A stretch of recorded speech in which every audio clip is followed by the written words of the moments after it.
ಅನಾಮಿಕ ಮುಸುಕುಧಾರಿ. ಕಾರಣ ಅವನ ಹೆಸರು ನಮಗೆ ಗೊತ್ತಿಲ್ಲ. ಗೊತ್ತಿರೋದು ನ್ಯಾಯಾಧೀಶರಿಗಿದೆ, ಅಲ್ಲಿ ತನಿಖೆ ಮಾಡ್ತಾ ಇರೋರು ಗೊತ್ತಿದೆ. ಸದ್ಯಕ್ಕೆ ನಮಗಿರುವಂಥ ಈ ಅನಾಮಿಕ ಮತ್ತು ಮುಸುಕುಧಾರಿಯ ಸ್ಟೋರಿಯನ್ನು ನೋಡಬೇಕು. ಧರ್ಮಸ್ಥಳ ಗ್ರಾಮದಲ್ಲಿ ಆಗ್ತಾ ಇರುವಂಥದ್ದು, ನೂರಾರು ಶವಗಳನ್ನು ಹೂತಿಟ್ಟಿರುವಂಥ ಪ್ರಕರಣದಲ್ಲಿ ಆಗಿರುವಂಥ ಬೆಳವಣಿಗೆ. 2 ದಿನ ಸುದೀರ್ಘ ವಿಚಾರಣೆಯನ್ನ ಮಾಡಿದ್ರು ಈ ಅನಾಮಿಕರನ್ನ. ಬಳಿಕ ನೇತ್ರಾವತಿ ನದಿ ಸ್ನಾನಘಟ್ಟದ ಅರಣ್ಯ ಪ್ರದೇಶದಲ್ಲಿ ಎಸ್ಐಟಿ ಟೀಮ್ ಇವತ್ತು ಸ್ಥಳ ಮಹಜರನ್ನ ನಡೆಸಿತು. ಎಸ್ಐಟಿಯ ಜಿತೇಂದ್ರ ಕುಮಾರ್ ಅವರು, ಎಸ್ಐಟಿ ಎಸ್ಪಿ ಸಿಎ ಸೈಮನ್ ಅವರು, ಅರಣ್ಯ ಇಲಾಖೆಯ ರೇಂಜರ್ ತ್ಯಾಗರಾಜ್ ಅವರು, ವಿಧಿವಿಜ್ಞಾನ ಇಲಾಖೆಯ ಹಿರಿಯ ಅಧಿಕಾರಿಗಳು, ಕಂದಾಯ ಇಲಾಖೆ ಅಧಿಕಾರಿಗಳು ಸೇರಿ ಬೆಳ್ತಂಗಡಿ ಎಸ್ಐಟಿ ಕಚೇರಿಯಿಂದ ದೂರುದಾರರನ್ನ ಕರೆದೊಯ್ದರು. ತಲೆಬುರುಡೆ ಹೊರತೆಗೆದ ಸ್ಥಳಕ್ಕೆ ಕರೆದೊಯ್ದು ಆತ ಕೊಟ್ಟ ಮಾಹಿತಿಯಂತೆ 13 ಕಡೆಗಳಲ್ಲಿ ಎಸ್ಐಟಿ ಸ್ಥಳ ಗುರುತು ಮಾಡಿದೆ. ದೂರುದಾರನ ವಕೀಲರನ್ನ ನೇತ್ರಾವತಿ ನದಿ ತೀರದಲ್ಲಿ ಪೊಲೀಸರು ನಿಲ್ಲಿಸಿದರು. ನೇತ್ರಾವತಿ ಸ್ನಾನಘಟ್ಟ ಹಾಗೂ ಸಮೀಪದ ಕಾಡಿನಲ್ಲಿ ಒಳಗೆ 1 ಕಿಲೋಮೀಟರ್ ವ್ಯಾಪ್ತಿಯಲ್ಲಿ ಎಸ್ಐಟಿ ಟೀಮ್ ಸ್ಥಳ ಮಹಜರನ್ನು ನಡೆಸಿದೆ. ದೂರುದಾರ ತಂದಿರುವಂತಹ ತಲೆಬುರುಡೆಯಲ್ಲಿದ್ದಂತಹ ಮಣ್ಣಿನ ತಾಳೆಗಾಗಿ ನೇತ್ರಾವತಿ ಸ್ನಾನಘಟ್ಟದ ಅರಣ್ಯ ಪ್ರದೇಶದಲ್ಲಿ ಮಣ್ಣನ್ನು ಎಸ್ಐಟಿ ಸಂಗ್ರಹಿಸಿದೆ. ಕತ್ತಲಾಗಿದ್ದ ಕಾರಣ ಖಾಸಗಿ ತೋಟದಲ್ಲಿ ಮಹಜರನ್ನ ನಾಳೆಗೆ ಮುಂದೂಡಿಕೆ ಮಾಡಲಾಗಿದೆ. ಈ ಮಧ್ಯೆ ತನಿಖಾ ವರದಿ ಬರೋವರೆಗೂ ಕೂಡ ಮಧ್ಯ ಪ್ರವೇಶಿಸಲ್ಲ ಅಂತ ಗೃಹ ಸಚಿವ ಪರಮೇಶ್ವರ್ ಹೇಳಿದ್ದಾರೆ. ಇನ್ನು ಆರೋಪ ಮಾಡ್ತಿರೋದು ಮುಸ್ಲಿಂ, ಇದಕ್ಕೆ ಕೇರಳ ಸರ್ಕಾರದ ಸಪೋರ್ಟ್ ಇದೆ ಅಂತ ಅಶೋಕ್ ಅವರ ಆರೋಪ. ಇನ್ನು ಧರ್ಮಸ್ಥಳದಲ್ಲಿ ಎಲ್ಲೆಲ್ಲಿ ಸ್ಥಳ ಮಹಜರು ಆಗಿದೆ ಅನ್ನೋದನ್ನ ಕ್ವಿಕ್ ಆಗಿ ನೋಡೋಣ. ಇಲ್ಲ, ಅವರು ನಿನ್ನೆ ಹೋಗಿದ್ದಾರಲ್ಲ, ಟೀಮ್ ಹೋಗಿದೆ, ಅವ್ರ ಕೆಲಸ ಅವ್ರು ಮಾಡ್ತಾರೆ. ಬಂದು ಅವರು ವರದಿ ಕೊಡೋವರೆಗೂ ನಾವು ಇಂಟರ್ಫಿಯರ್ ಆಗೋದಿಲ್ಲ. ಈ ತನಿಖೆಯನ್ನ ಮಾಡಿ ಯಾರು ತಪ್ಪಿತಸ್ಥರಿದ್ದಾರೆ ಅವರನ್ನ ಹೊರಗಡೆ ತನ್ನಿ, ತನಿಖೆ ಆಗಲಿ, ಸತ್ಯಾಂಶ ಹೊರಬರಲಿ. ಧರ್ಮಸ್ಥಳದ ಮಂಜುನಾಥ ಏನು ಸಂಬಂಧ ಇಲ್ಲ. ಇಲ್ಲಿ ಯಾರೋ ವ್ಯಕ್ತಿ ಇದ್ರೆ ತನ್ನಿ, ಅವ್ರನ್ನ ಶಿಕ್ಷೆ ಆಗ್ಲಿ ಅವನಿಗೆ. ಅಂದ್ರೆ ಇದೊಂದು ಪಿತೂರಿಯ ಒಂದು ಭಾಗ ಅಂತ ಅನಿಸ್ತೈತೆ. ಎಷ್ಟೆಷ್ಟು ಬುರುಡೆ ಕೊಡ್ತಾನೆ ಅದೆಲ್ಲ ಪರೀಕ್ಷೆ ಆಗ್ಲಿ. ಅವನು ಬುರುಡೆ ಕೊಡ್ತಾನ, ಬುರುಡೆ ಬಿಡ್ತಾನ, ಎಲ್ಲ ತನಿಖೆಯಲ್ಲಿ ಬಂದ್ಬಿಡುತ್ತೆ. 88 kg ಇದ್ದವರು ಈಗ 72 kg ಬಂದಿದ್ದಾರೆ. ಅಂದ್ರೆ 16 kg ವೆಯ್ಟ್ ಲಾಸ್ ಮಾಡ್ಕೊಂಡಿದ್ದಾರೆ. ಮೊದಲ ದಪ್ಪ ಬಾಳದಿ, ಎಷ್ಟು ಮೇಯ್ ಬಿಟ್ಟಿದಿ, ಎಷ್ಟು ದಪ್ಪದಿ ಅಂತೇಳಿ ನನ್ಗೆ ಹಾಸ್ ಮಾಡ್ತಿದ್ದು. ಈಗಿಲ್ಲ, ಈ ಸಲ ಬಾಳ ಸಣ್ಣ ಹುಡುಗಿಗತೆ ಕಾಣತ್ತೆ ನನಗೆ ಜನರು ಅಂತ. ಇದಕ್ಕೆ ಯಾವ ಸೈಡ್ ಎಫೆಕ್ಟ್ ಇಲ್ಲ. ನನ್ನ ಜೀನಿ ಸ್ಲಿಮ್ ತೊಗೊಂಡ್ ಫುಲ್ ಖುಷಿ ಇದನ್ನೀಗ.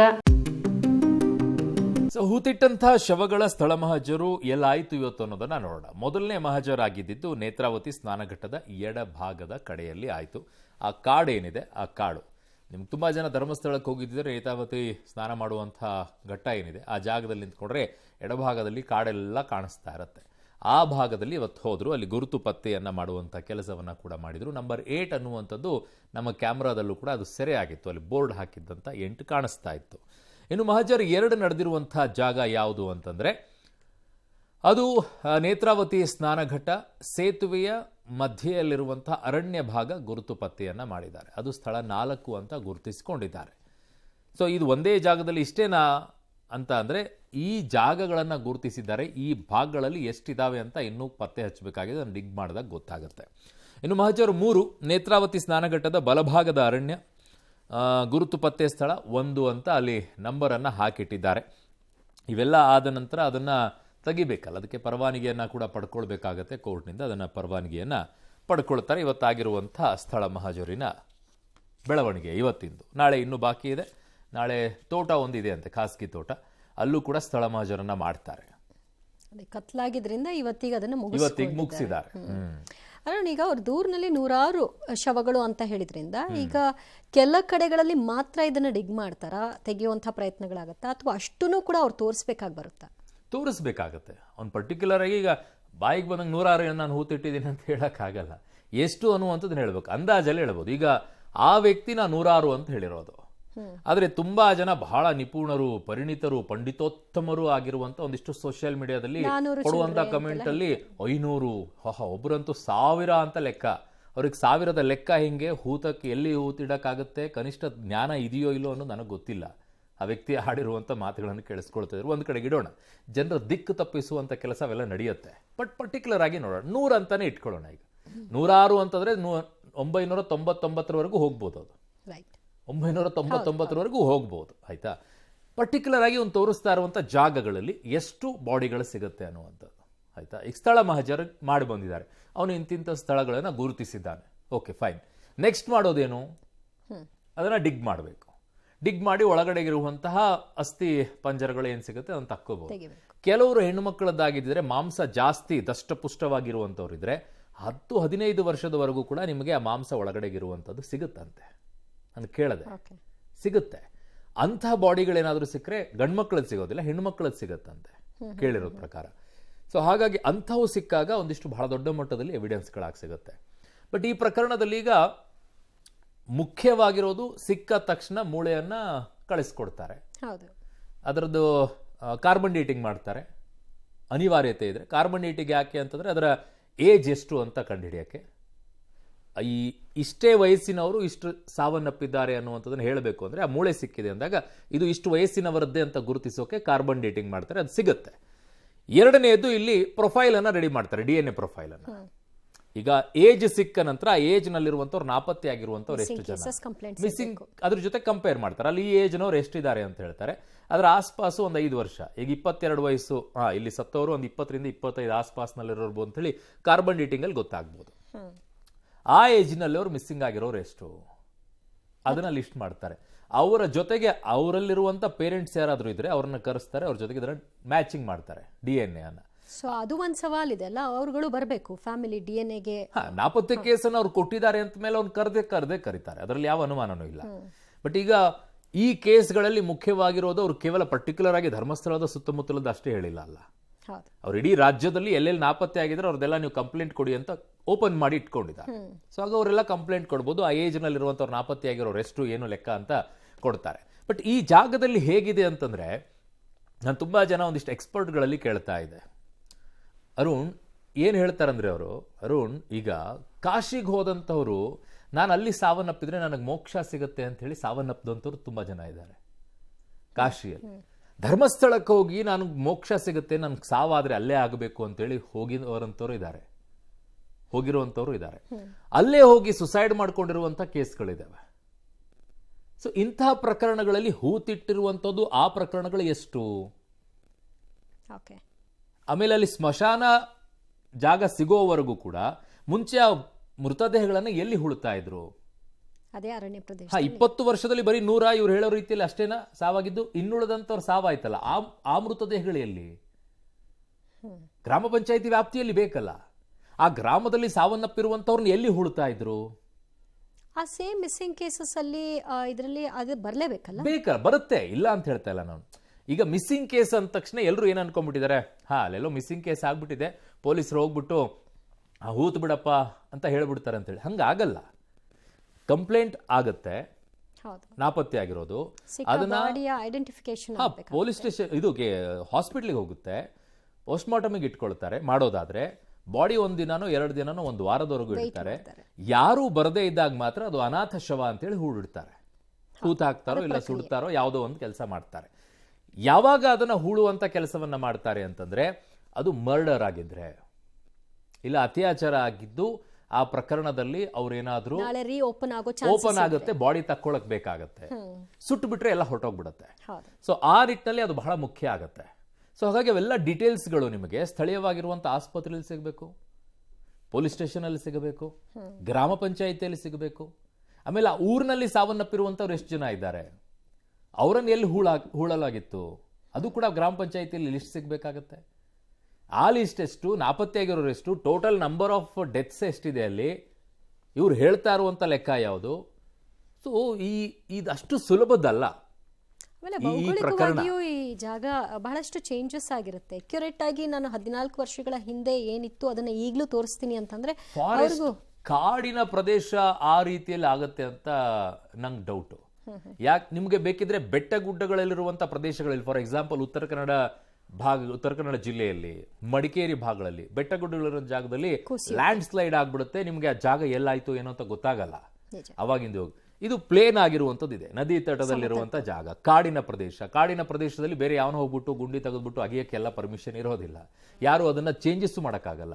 ಬಹಳ ಅಂತಂದ್ರೆ ಗಿಡಗಂಟಿಗಳಲ್ಲಿ ಜಾಸ್ತಿ ಬೆಳ್ಕೊಂಡಿರುತ್ತೆ, ಇನ್ಯಾವುದು ದೊಡ್ಡ ಮಟ್ಟದಲ್ಲಿ ಬದಲಾವಣೆ ಆಗಿರ್ಲಿಕ್ಕಿಲ್ಲ. ಬಟ್ ನನಗಿದ್ರಲ್ಲಿ ಅತ್ಯಂತ ಕಾಡುವಂಥದ್ದು ಇನ್ನೊಂದು ಆಂಗಲ್ ಅಲ್ಲಿ ಹಿಂಗೂ ಹೇಳ್ಬೋದು ಅವರು. ಈಗ ಈ ವಾದದಲ್ಲಿ ಅವನೇ ಎಲ್ಲ ಮಾಡಿಬಿಟ್ಟು ಅವನೇ ಮುಚ್ಚಾಕಿದ್ರೆ ಏನ್ರಿ ಮಾಡೋದು ಅಂತ ಇನ್ನೊಬ್ರು ಯಾರೋ ವಾದ ಮಾಡಬಹುದು ನಾಳೆಗೆ, ಈಗ ಇನ್ನೊಬ್ಬರ ಮೇಲೆ ಹಾಕ್ಬೋದು ಅಂತ ಹೇಳಿ. ಎವ್ರಿ ಆಂಗಲ್ ಇದಾವಲ್ಲ ಈ ಕೇಸ್ಗಳಲ್ಲಿ, ಎಲ್ಲಾ ಆಂಗಲ್ಗಳಲ್ಲೂ ಕೂಡ ತನಿಖೆ ಆಗ್ಬೇಕಾಗಿದೆ. ಅಲ್ಲಿ ಒಂದು ಬಾಡಿ ಸಿಕ್ಕರೂ ಕೂಡ ಬಹಳ ಇಂಪಾರ್ಟೆಂಟ್. ಹೌದು. ಒಂದೇ ಒಂದು ಅಸ್ಥಿ ಪಂಜರ ಸಿಕ್ಕು ಆಮೇಲೆ ಒಂದು ಸಿಕ್ತು ಅಂದ ತಕ್ಷಣ ನಾವ್ ಹೇಳಿದೆ ಸತ್ಯ ಅಂತಾನು ಯಾರು ಬರಬಾರ್ದು. ಇದು ಒಂದು ಆರೋಪ. ಅದನ್ನ ಮತ್ತೆ ಹುಡುಕಬೇಕಾಗತ್ತೆ. ಒಂದ್ ಸಿಕ್ಕ ತಕ್ಷಣ ಹಾ ನೋಡ್ರಿ ಅವ್ನು ಹೇಳಿದ್ ಕರೆಕ್ಟ್ ಆಯ್ತಲ್ಲ, ಹಂಗಾಗಲ್ಲ. ಅದು ಯಾರದ್ದು, ಏನು, ಎತ್ತ ಅಂತ ಹೇಳಿ ಅವುಗಳೆಲ್ಲ ಪತ್ತೆ ಹಚ್ಚುವಂತ ಕೆಲಸ ಆಗಬೇಕಾಗತ್ತೆ. ಆಮೇಲೆ ನನಗಿರೋದು, ಈ ಅನಾಮಿಕ ವ್ಯಕ್ತಿ 2014ರಿಂದ ಇದ್ದಿದ್ದೆಲ್ಲಿ, ಏನ್ ಮಾಡ್ತಾ ಇದ್ದಿದ್ದು, ಆಮೇಲೆ ಇವರ ಹಿನ್ನೆಲೆ ಏನು, ಇವೆಲ್ಲವನ್ನು ಕೂಡ ಇನ್ವೆಸ್ಟಿಗೇಷನ್ ಮಾಡ್ತಾರೆ. ಆಮೇಲೆ ಒಂದ್ ಅರ್ಥ ಮಾಡ್ಕೊಳ್ಳಿ, ಇವರೇನಾದ್ರೂ ದುಡ್ಡಿಸ್ಕೊಂಡು ಈ ಹೂಳುವಂತ ಕೆಲಸವನ್ನ ಮಾಡಿದ್ದೇ ಇದ್ರೆ ಇವರು ಆರೋಪಿನೇ ಈ ಪ್ರಕರಣದಲ್ಲಿ. ನಾನೊಬ್ಬ ಸಿಬ್ಬಂದಿಯಲ್ಲಿ ನೌಕರ, ಇವರು ಆರೋಪಿನೇ ಆಗ್ತಾರೆ.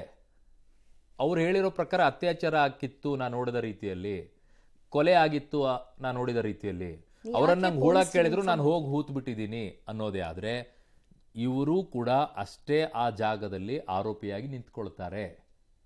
ಒಂದೇನು ಬಂದು ಅವ್ರು ಸರೆಂಡರ್ ಆಗಿದ್ದಾರೆ ಅನ್ನೋ ಕಾರಣಕ್ಕೋಸ್ಕರ ಒಂದಿಷ್ಟು ಅವರಿಗೆ ಎಕ್ಸೆಂಪ್ಷನ್ ಕೊಡ್ಬೋದು, ಇಲ್ಲ ಅಂತ ಹೇಳೋದಿಲ್ಲ. ಯಾಕಂದ್ರೆ ಅವರಾಗೆ ಬಂದು ಸರೆಂಡರ್ ಆಗೋದಕ್ಕೂ ಹುಡುಕೊಂಡು ಬಂದು ಕರ್ಕೊಂಡು ಬಂದು ಹಿಡಿಯೋದಕ್ಕೂ ಬಹಳ ವ್ಯತ್ಯಾಸ ಇದೆ. ಕ್ರೈಮ್ ಮಾಡೋದಕ್ಕೂ ಕ್ರೈಮ್ ಸಾಥ್ ಕೊಡೋದಕ್ಕೂ ಎಲ್ಲದೂ ಕೂಡ. ಇವರು ಕೂಡ ಈಗ ಆರೋಪಿ ಸ್ಥಾನದಲ್ಲೇ ನಿಂತ್ಕೊಳ್ತಾರೆ, ಕಾರಣ ಶವಗಳನ್ನೆಲ್ಲ ಹೂತಿರೋದ್ರಿಂದ.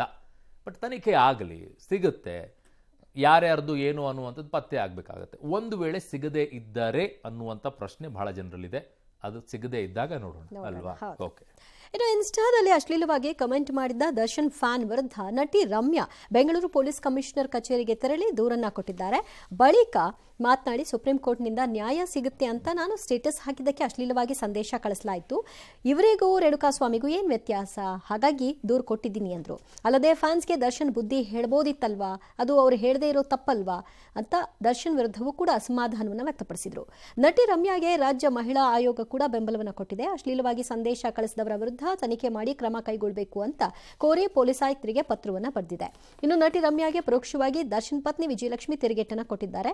ಮೂರ್ಖರನ್ನ ಅವರ ಮಾತಿನಿಂದ ಗುರುತಿಸಬಹುದು, ಬುದ್ಧಿವಂತರನ್ನ ಮೌನದಿಂದ ಗುರುತಿಸಬಹುದು ಅಂತ ರಮ್ಯಾಗೆ ಟಾಂಗ್ ಕೊಟ್ಟಿದ್ದಾರೆ. ರಮ್ಯಾಗೆ ಟಾಂಗ್ ಕೊಡುವ ರೀತಿ ದರ್ಶನ್ ಪರವಾಗಿ ರಕ್ಷಿತಾ ಪ್ರೇಮ್ ಕೂಡ ಪೋಸ್ಟ್ ಹಾಕಿದ್ದಾರೆ. ಈ ಮಧ್ಯೆ ನಟರಾದ ಪ್ರಥಮ್, ವಿನಯ್ ರಾಜ್ಕುಮಾರ್, ಚೇತನ್ ನಟಿ ರಮ್ಯಾ ಪರವಾಗಿ ನಿಂತ್ಕೊಂಡ್ರು. ರಮ್ಯಾ ದೂರಿನಲ್ಲಿ ಏನಿದೆ ಅನ್ನೋದನ್ನ ಗಮನಿಸೋಣ.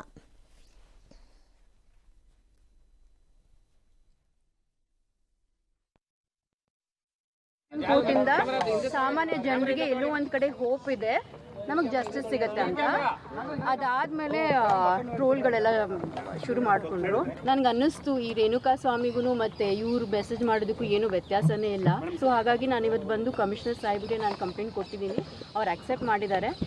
ಇಲ್ಲಿ ಸೈಬರ್ ಕ್ರೈಮ್ ಡಿಪಾರ್ಟ್ಮೆಂಟ್ ಇದೆ ಕಮಿಷನರ್ ಆಫೀಸಲ್ಲಿ, ಸೊ ಅಲ್ಲಿಗೆ ಅವರು ಫಾರ್ವರ್ಡ್ ಮಾಡ್ತೀನಿ ಅಂತ ಹೇಳಿದ್ದಾರೆ.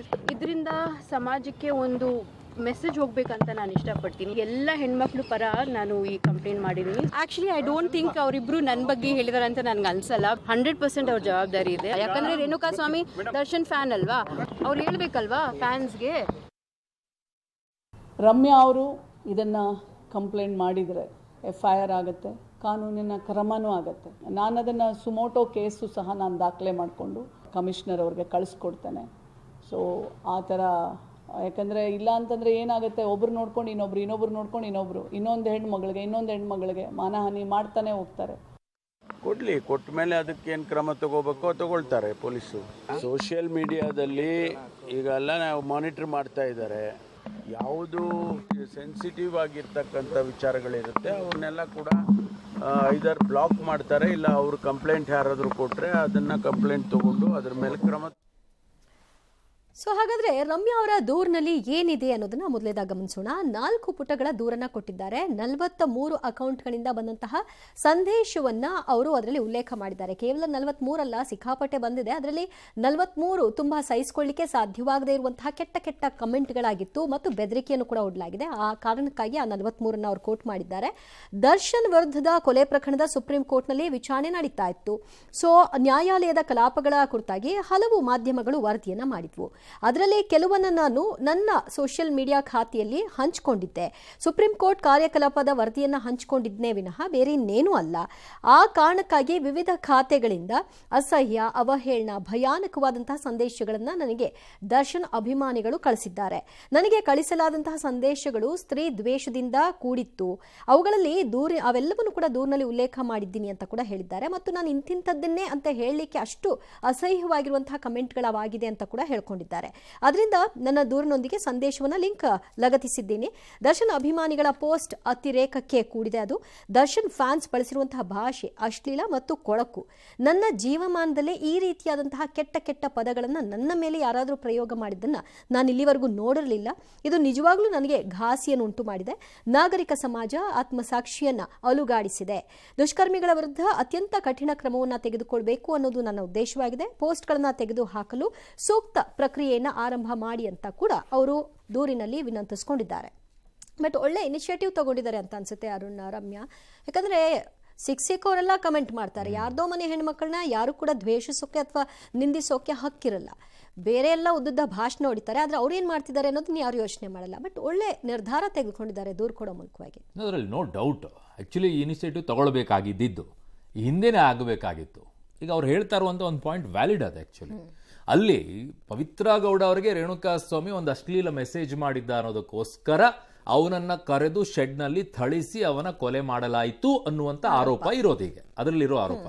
ಈಗ ರಮ್ಯಾ ಅವರು ಒಂದು ಯಾವುದೋ ಇನ್ಸ್ಟಾದಲ್ಲಿ ಪೋಸ್ಟ್ ಹಾಕಿದ್ದಕ್ಕೋಸ್ಕರ ಅದೇ ರೀತಿಯಾಗಿ ಅಶ್ಲೀಲವಾಗಿರುವಂಥ ಮೆಸೇಜನ್ನು ಕಳಿಸಿದ್ದಾರೆ ಅವರ ಅಭಿಮಾನಿಗಳು, ಡಿ ಬಾಸ್ನ ಅಭಿಮಾನಿಗಳು ಅನ್ನೋದಾದ್ರೆ ಇಲ್ಲೇನು ಅವ್ರಿಗೂ ಇವ್ರಿಗೂ ವ್ಯತ್ಯಾಸ ಏನು ಹಾಗಿದ್ದಾಗ ಏನಾಯ್ತು? ಇವರು ಶೆಡ್ಡಿಗೆ ಕರಿಬೇಕಾಗಿದ್ದಾಗ ಕಮಾನ್, ಇದನ್ನ ಹೇಳಬೇಕಾಗಿರುವಂಥವ್ರು ಹೇಳಬೇಕು.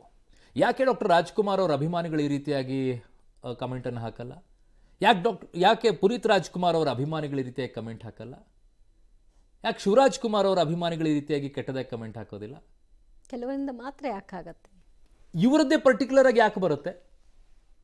ಯಾಕೆ ಅನ್ನೋದಕ್ಕೆ ಒಂದು ಪರ್ಟಿಕ್ಯುಲರ್ ಆಗಿ ಹೇಳ್ತೀನಿ ರೀಸನ್. ಯಥಾ ರಾಜ ತಥಾ ಪ್ರಜಾ ಅಂತ ನಮ್ಮಲ್ಲೊಂದು ಮಾತಿದೆ. ನೀವು ಏನ್ ಹೇಳ್ತಿರೋ ಅದ್ರ ರೀತಿಯಲ್ಲಿ ತಂದೆ ತಾಯಿಗಳು ಹೇಗಿರ್ತಾರೋ ಅದ್ರ ತಕ್ಕಂಗೆ ಮಕ್ಕಳು ಬೆಳೀತಾರಂತೆ. ನೀವು ಏನ್ ಹೇಳ್ತಿರೋ ಅದಕ್ಕೆ ತಕ್ಕಂತೆ ನಿಮ್ಮ ಫಾಲೋವರ್ಸ್ಗಳು ಕೂಡ ಬಿಹೇವ್ ಮಾಡ್ತಾರೆ. ನೀವು ಆಟಿಟ್ಯೂಡ್ ಅನ್ನು ತೋರಿಸ್ತಾ ಇದ್ರೆ ನಿಮ್ಮ ಫಾಲೋವರ್ಸು ಆಟಿಟ್ಯೂಡ್ ಅನ್ನು ತೋರಿಸ್ತಾರೆ. ನೀವು ಬಾಸಿಸಮ್ ಅನ್ನು ತೋರಿಸ್ತಾ ಇದ್ರೆ ನಿಮ್ಮ ಫಾಲೋವರ್ಸ್ ಕೂಡ ಬಾಸಿಸಮ್ ಅನ್ನು ತೋರಿಸ್ತಾರೆ. ನಿಮ್ಮ ಮಾತುಗಳು ಹೇಗಿರುತ್ತೆ ಅದಕ್ಕೆ ತಕ್ಕಂತೆ ನಿಮ್ಮ ಫಾಲೋವರ್ಸ್ಗಳದ್ದಿರುತ್ತೆ, ಅದನ್ನೇ ಅನುಕರಿಸ್ತಾರೆ. ಅದರಲ್ಲಿ ಯಾವ ಅನುಮಾನ ಇಟ್ಕೊಳಕ್ ಹೋಗ್ಬಿಡಿ. ಇದನ್ನ ಹೇಳಬೇಕಾಗಿರುವಂಥವ್ರು ಹೇಳ್ತಾ ಇಲ್ಲ. ನನ್ನ ಸೆಲೆಬ್ರಿಟಿ ಅಂತ ನೀವೇನು ಕರ್ಕೊಳ್ತೀರಾ, ನನ್ನ ಸೆಲೆಬ್ರಿಟಿಗಳಾಗಿ ನೀವು ಈ ರೀತಿಯಾಗಿ ನನಗೆ ಕೆಟ್ಟ ಹೆಸರನ್ನ ತರಕ್ ಹೋಗ್ಬಿಡಿ, ಅಂತ ಶಬ್ದಗಳ ಬಳಕೆಯನ್ನ ಮಾಡಬೇಡಿ ಅಂತ ಹೇಳಬೇಕಾಗಿರುವಂಥವ್ರು ಹೇಳಬೇಕಾಗಿತ್ತು. ಅವ್ರು ಯಾಕೆ ಹೇಳ್ತಾ ಇಲ್ಲ? ಅವ್ರು ಹೇಳಿದ್ರೆ ಅದಕ್ಕೊಂದು ತೂಕ ಬರುತ್ತೆ. ಇಷ್ಟೆಲ್ಲ ಅವಕಾಶನೇ ಇಲ್ಲ. ಅವ್ರ ಪತ್ನಿಯಲ್ಲಿ ಮೆಸೇಜ್ ಮಾಡಿ ಇನ್ನೇನೋ ಟಾಂಗ್ ಕೊಡೋದಂತೆ, ಅವ್ರ ಪರವಾಗಿ ಇನ್ನೊಬ್ರು ನಿಂತ್ಕೊಳ್ಳೋದಂತೆ, ರಮ್ಯಾ ಅವ್ರ ಪರವಾಗಿ ಇನ್ನೊಬ್ರು ನಿಂತ್ಕೊಳ್ಳೋದಂತೆ. ಕಮಾನ್, ಅಲ್ಲಿ ಮಾತನಾಡ್ತಾ ಇರುವಂತಹ ಸೋಷಿಯಲ್ ಮೀಡಿಯಾದಲ್ಲಿರುವಂಥವ್ರು ಹೇಸಿಗೆ ಇದ್ದಂಗೆ. ಅವರು ಈ ಬೆಂಗಳೂರಿನಲ್ಲಿ ರಾಜ ಕಾಲುವೆ, ಯಾಕೆ ಊರಲ್ಲಿ ಹಳ್ಳಿಗಳಲ್ಲೂ ಇರುತ್ತೆ, ಗಟರ್ಗಳಲ್ಲಿ ಈ ಹುಳುಗಳು ಅಂತ ಬರ್ತಾವೆ, ನೋಡಿದ್ರಲ್ಲೋ ನೀವು? ಹಿಂಗ್ ಓಡಾಡ್ತಾ ಇರ್ತಾವೆ ಅದರಲ್ಲಿ, ಆ ನೀರಲ್ಲಿ, ಗಟರಲ್ಲಿ, ಮೋರಿಗಳಲ್ಲಿ. ಆ ಹುಳುಗಳಿದ್ದಂಗೆ ಇವು.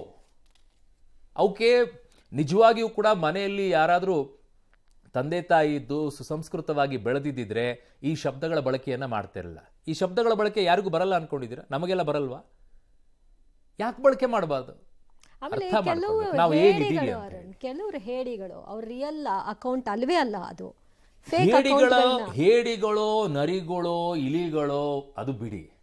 ನಾನು ಹೇಳೋದು, ನೀವು ಯಾವುದೋ ಒಂದು ಅಕೌಂಟ್ ಓಪನ್ ಮಾಡಿದಿರಾ, ಈಗ ಅವ್ರು ಕಂಪ್ಲೇಂಟ್ ಕೊಟ್ಟಿದ್ದಾರೆ, ಆ ಅಕೌಂಟ್ಗಳನ್ನೆಲ್ಲ ಬ್ಲಾಕ್ ಮಾಡಬಹುದು, ಅಕೌಂಟ್ ಮೇಲೆ ಆಕ್ಷನ್ ತಗೊಳ್ಬಹುದು, ಎಲ್ಲ ಓಕೆ.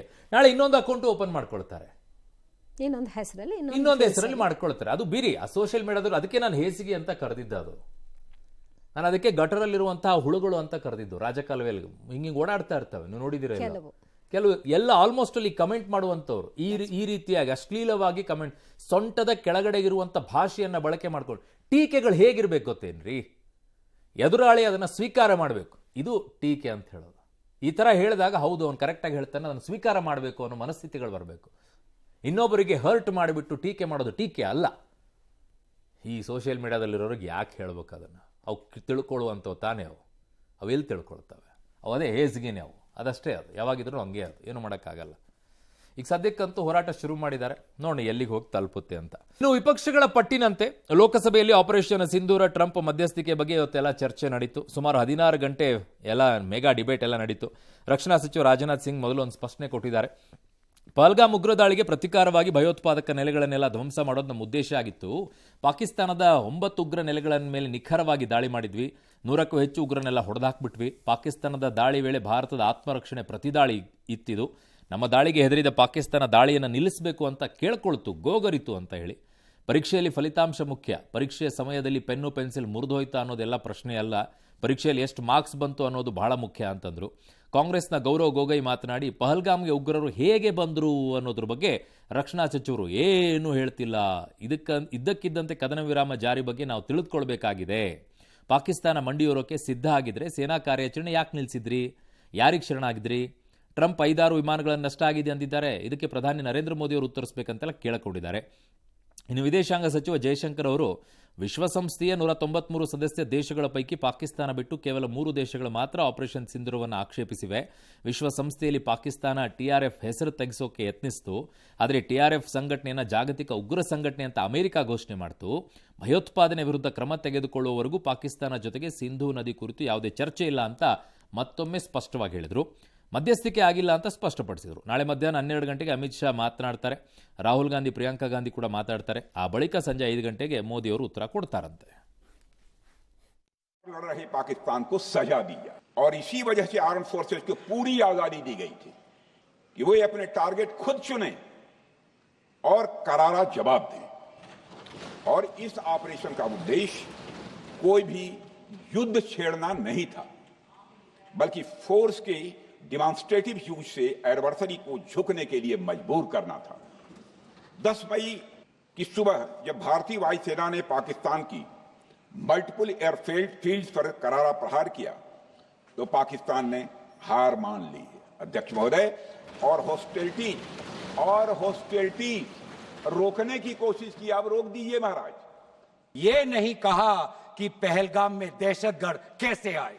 दिन पे हमारे राष्ट्रदूत कहते हैं कि हम पाकिस्तान पर हमला करेंगे और शाम के 10 मई को सूचना आती है कि पाकिस्तान के साथ अब युद्ध पर हम परिणाम दे रहे हैं. हम आदरणीय प्रधानमंत्री मोदी जी से जानना चाहते थे, अगर पाकिस्तान वाकई में अपने घुटने टिकने के लिए तैयार था तो आपने क्यों रुका? आप क्यों रुके और किसके सामने आप झुके? किसके सामने आपने सरेंडर किया? There are 193 nations of the members of the United Nations. Only 3, apart from Pakistan, opposed Operation Sindoor. Only 3. The American designation of TRF, not yielding to nuclear blackmail, and finally, terror and good neighborliness cannot coexist. Blood and water cannot. But ಇವತ್ತು ಒಂದೇ ಒಂದು ಇದರಲ್ಲಿ ಬಹಳ ಬೇಸರ ಆಗಿದ್ದು, ನಿಮ್ಮ ರಾಜಕೀಯ ಏನೇ ಇರಬಹುದು, ಆ್ಯಕ್ಚುಲಿ ಇಂಥ ವಿಚಾರಗಳಲ್ಲಿ ಬಹಳ ದೊಡ್ಡ ಮಟ್ಟದಲ್ಲಿ ನಮ್ಮ ದೇಶದ ವಿರುದ್ಧನೇ ನಾವು ಮಾತನಾಡ್ಕೊಂತ ಕೂತ್ಕೊಳ್ಳೋದಿದೆಯಲ್ಲ, ಅತ್ಯಂತ ಶೇಮ್ ಅಂತ ಅನಿಸುತ್ತೆ. ಆದರೆ ಟ್ರಂಪ್ ಹೇಳೋದಕ್ಕೆ ಇವರಿಗೆ ಸತ್ಯ ಅಂತ ಕಾಣಿಸುತ್ತೆ, ಅದರಲ್ಲಿ ನಂಬಿಕೆ ಇದೆ. ನಮ್ಮ ಭಾರತ, ನಮ್ಮ ಸೇನೆ ಹೇಳೋದ್ರಲ್ಲಿ ನಂಬಿಕೆ ಇಲ್ಲ. ಆಮೇಲೆ ಇವತ್ತು ರಾಜನಾಥ್ ಸಿಂಗ್ ಅವ್ರು ಮಾತನಾಡಬೇಕಾದ್ರೆ ಇದರಲ್ಲಿ ಪರಾಕ್ರಮವನ್ನು, ಆಪರೇಷನ್ ಸಿಂಧೂರದಲ್ಲಿ ನಮ್ಮ ಭಾರತೀಯ ಸೇನೆ ಪರಾಕ್ರಮವನ್ನು ತೋರಿಸಿದೆ, ಅವ್ರಿಗೊಂದು ಅಭಿನಂದನೆ ಅಂತೇಳಿ ಚಪ್ಪಾಳೆನ ತಟ್ಟಿಸ್ತಾರೆ. ಬಟ್ ಎದುರುಗಡೆ ಕೂತ್ಕೊಂಡಿರುವಂಥ ಪಕ್ಷಗಳು ಹಿಂಗೆ ಕೂತ್ಕೊಳ್ತಾರೆ. ಹಿಂಗೆ ನಿಮ್ಮ ರಾಜಕೀಯ ಏನೇ ಇರ್ಬೋದು ರೀ, ನಿಮ್ಮ ದ್ವೇಷ BJP ಜೊತೆಗಿರ್ಬೋದು, ಭಾರತೀಯ ಸೇನೆ ಏನು ಮಾಡಿದೆ? ಒಂದು ಚಪ್ಪಾಳೆ ಹಾಕಕ್ಕೂ ಆಗಲಿಲ್ವಾ? ಅಷ್ಟು ಕಷ್ಟ ಆಗೋಯ್ತಾ ನಿಮಗೆ? ಅದರಲ್ಲೂ ನಿಮಗೆ ಅಸಮಾಧಾನನ? ಶೇಮ್ ಅಂತ ಅನಿಸುತ್ತೆ ಒಂದೊಂದು ಸಲ ಆಡುವಂಥ ರೀತಿಗಳನ್ನು ನೋಡ್ತಾ ಇದ್ರೆ. ಅಲ್ಲ, ಸೇನೆ ವಿಷಯದಲ್ಲಿ ಆಗಾಗ ನಡ್ಕೊಳ್ಳೋ ರೀತಿ, ಅದರಲ್ಲಿ ಏನು ವ್ಯತ್ಯಾಸ ಕಾಣುತ್ತೆ ನಮಗೀಗ? ಪ್ರಶ್ನೆ ಮಾಡಿದ್ದೆ ಅದನ್ನೇ ಅಲ್ವಾ, ಇನ್ನೇನಿದೆ ಅದರಲ್ಲಿ ಹೊಸದಾಗಿ?